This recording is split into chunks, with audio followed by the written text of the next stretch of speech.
O seu programa de saúde começa agora. Patrocinadores oficiais.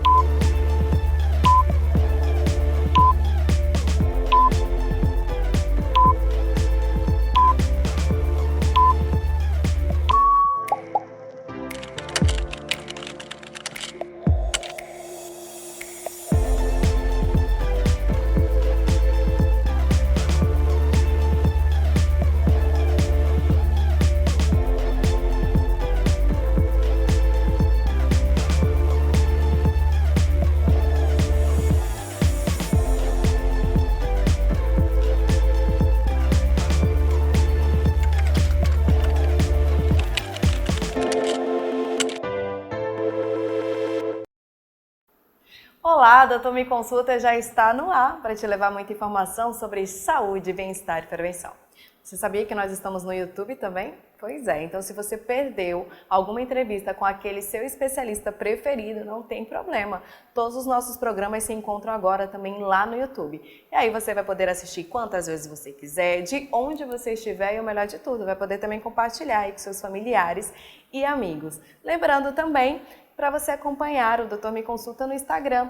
Lá você confere os nossos bastidores e, claro, um pouquinho também dos nossos especialistas da saúde. E se você ainda não participou do nosso programa, participe. Basta encaminhar para a gente suas dúvidas sobre qualquer tipo de doença ou até mesmo sugerir temas aos nossos especialistas da saúde. Para participar é muito simples, basta você enviar para o número da produção que está aparecendo aí na sua telinha e eu conto com a sua participação. E eu quero mandar um super beijo também aos meus parceiros. Um beijão para a Fabiola, da By Fabiola Moda Feminina, que é quem me veste. Inclusive, ela tem muitas novidades. Então, é só você seguir ela aí no Instagram e conferir. E um beijão também para o Robertinho Milas, que é o responsável pelo meu cabelo e minha make. Siga ele também no Instagram. E agora, fique com o recado do Doutor Me Consulta. Estima-se que 1% a 2% do peso corpóreo de um adulto esteja na forma de cálcio. Os alimentos ricos em cálcio ajudam a melhorar não só a estrutura dos ossos e dentes, mas também a força e contração muscular e até a coagulação sanguínea. Recebendo aqui no Doutor Me Consulta, nosso neurocirurgião, o Dr. Simão Lunieri. Tudo bem, doutor? Seja bem-vindo. Tudo bom, obrigado. Hoje nós vamos falar sobre mal de Alzheimer, né? É correto falar mal de Alzheimer, doutor? Sim. E a gente vai entender mais sobre essa doença. Explica pra gente, doutor, o que é o mal de Alzheimer? Alzheimer é uma doença que tem um comprometimento neurológico muito grande, justamente porque ele vai ter alteração no metabolismo que vai acabar impactando no cérebro, principalmente em funções envolvendo a memória. E o que faz com que isso aconteça, doutor? Quais são os fatores de risco? Bem, o que faz com que isso aconteça, na verdade, são alterações do metabolismo que envolvem principalmente duas substâncias, a proteína tau e a amiloide beta. Então, são duas proteínas que acabam se depositando de forma disseminada no córtex cerebral. Quando se deposita, ela vai acabar gerando uma reação, trazendo os neurônios, na verdade, aos astrócitos, micróglias, que são células de suporte neuronal, ao redor dessas proteínas. Então, quando elas se unem e formam uma espécie de bolsa ao redor dessas proteínas, lá é gerada uma lesão. Lá é como se ficasse uma cicatriz. Então, isso quando ocorre de forma disseminada no córtex, é a evolução do mal de Alzheimer. A primeira proteína que faz essa deposição é a proteína tau.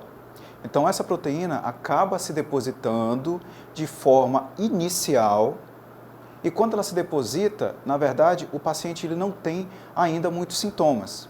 Ela se deposita de forma muito lenta. Já quando a amiloide beta vai se depositando, vai complementando esse quadro, aí sim há um começo da instalação da degeneração neurológica. Doutor, a gente tem a participação dos nossos telespectadores. Mais uma vez, muito obrigada pela participação de vocês. Continue participando, encaminhando suas dúvidas ou até mesmo sugerindo temas aos nossos especialistas da saúde para o número da produção que está aparecendo aí na sua telinha. Vamos para a participação da Fátima, ela é do bairro Cidade Satélite. Ela diz: apesar de saber o que Alzheimer causa, não sei o que realmente acontece no cérebro. Então, doutor, por que as pessoas perdem a memória quando têm Alzheimer? Temos que lembrar primeiro como é que a memória chega, como é que nós formamos ela. Então, os nossos sentidos, na verdade, eles são apenas a porta para poder entrar informação no nosso cérebro. E quando ele entra, no nosso cérebro, ele entra para um local específico para depois, então, se disseminar e fazer o armazenamento. Quando ele entra através dos nossos sentidos, por exemplo, da audição, então ele vai passar por uma região que nós chamamos de hipocampo. O hipocampo é a porta de entrada para a memória. Aquela região parahipocampal, o córtex ao redor do hipocampo, é uma região que vai ser definida como uma porta de entrada, não só para a memória auditiva, mas para a memória verbal, para a memória visual. Então, toda essa memória, ela vai ter uma entrada no cérebro, no hipocampo, justamente um local onde aquela proteína amiloide beta, ela vai se depositar. Então, no ponto onde o início da conexão para a formação da memória já começa a ter um problema. Abaixo do córtex cerebral, na região subcortical, já começa a se disseminar no hipocampo esses tipos de placas, impedindo com que a informação consiga passar adiante. E mesmo que passe adiante, lembra das proteínas tal, elas já estão depositadas também, no início já, no hipotálamo. Então, muitas das funções também, após a memória entrar no cérebro, ela também está prejudicada. Então, não só a porta de entrada, mas o caminho também. Doutor, vamos para mais uma participação, é do Elias, do bairro Calmé. E ele diz aqui, né, Kelly, pode mandar um beijo para minha família? Nós adoramos o programa. Claro, Elias, muito obrigada pela audiência, um beijo para você, um beijo para todos os seus familiares. Continue assistindo toda a minha consulta. E vamos para a pergunta do Elias agora. Ele pergunta, doutor, quais são os sintomas do Alzheimer? O Alzheimer, nós conseguimos defini-lo não através de exames complementares, como exame de imagem, mas através do exame físico. Na verdade, disse que o melhor exame neurológico é o exame físico. Então, o paciente que se apresenta a nós, já chega com a queixa de um déficit de memória, ele vai ser submetido a um exame que nós chamamos de Mini-Mental. É um questionário que o médico especialista, ele submete o paciente, que ele vai querer saber se a orientação do paciente está boa, se ele está orientado no tempo e no espaço, se ele tem atenção, se ele tem uma memória e se essa memória ela consegue ficar retida, se nós conseguimos também evocar essa memória através desse questionário. Até o cálculo também ele pode ser impactado durante a avaliação na investigação do Alzheimer, que também faz parte dessa avaliação do Mini-Mental. Então, nós conseguimos saber realmente se um paciente está desenvolvendo Alzheimer através de todo um corpo de sintomas, através também desses exames, que são exames físicos. Obviamente que o exame real, que nós conseguimos ver aquelas proteínas que eu falei a vocês, só pode se ver pós-mortem. Ninguém vai fazer uma biópsia no cérebro para tirar e ter certeza que é um Alzheimer. Nós conseguimos fazer isso sem precisar de material. Doutor, e o Alzheimer, ele é uma doença hereditária? Boa pergunta. Na verdade, ela tem um traço genético, que ainda tem-se uma interrogação se é ou não é hereditário. Fato é que se você tem um pai ou a mãe, um dos dois, que tem Alzheimer, você tem realmente 50% de chance. Mas ainda a definição que se é hereditário ou não se tem certeza. Genético, sabe-se que é. A diferença de genético e hereditário, só para lembrar, é que hereditário é aquele traço que de certeza vai passar adiante na geração seguinte. Genético não, genético é aquele que a geração seguinte pode não herdar aquele traço. Ele pode passar inexpressivo. Então, hereditário é uma certeza, genética não. Doutor, em qual fase da vida essa doença se manifesta e se há casos também de pessoas jovens? Porque é muito comum a gente ver pessoas idosas sofrendo do mal de Alzheimer. Mas jovens, pode acontecer também? Pode acontecer, mas é extremamente raro.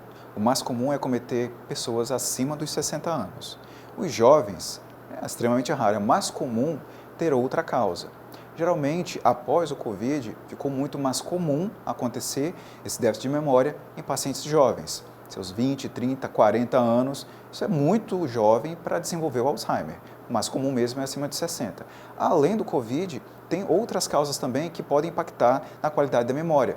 Então, o paciente que tem déficit de memória, é importante deixar isso claro, não é que tem Alzheimer. O paciente que tem Alzheimer, ele tem um déficit de memória, mas nem todo que tem déficit de memória tem Alzheimer.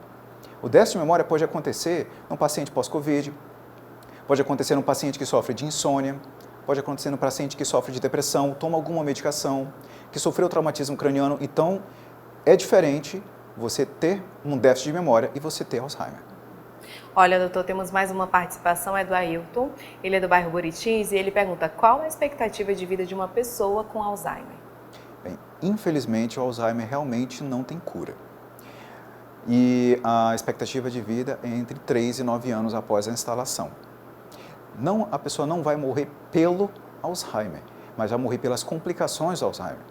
Que complicações são essas? O paciente ele vai definhando, ele vai começando a perder funções, começando a ter dificuldade de deglutir, começando a ter retenção ou até mesmo um esvaziamento reflexo da bexiga, vai começando também a perder tônus do esfíncter anal, vai começando a ter gastroparesia, ele vai tendo múltiplas complicações.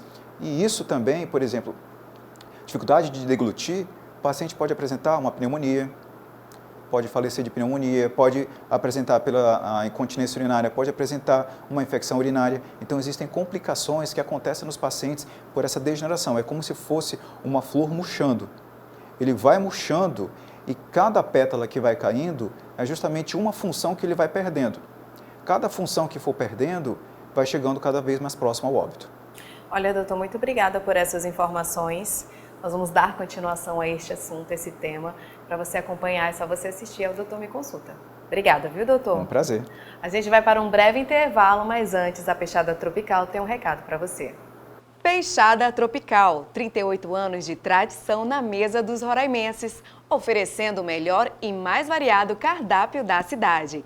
Venha se deliciar no almoço e no jantar com os nossos pratos incríveis e bem temperados, além de desfrutar de um ambiente maravilhoso e o melhor atendimento da cidade. Esperamos você e sua família durante a semana, no almoço e no jantar, exceto na quarta-feira. Endereço: Rua Juricaba, 1525, Centro. Telefone 3224 6040.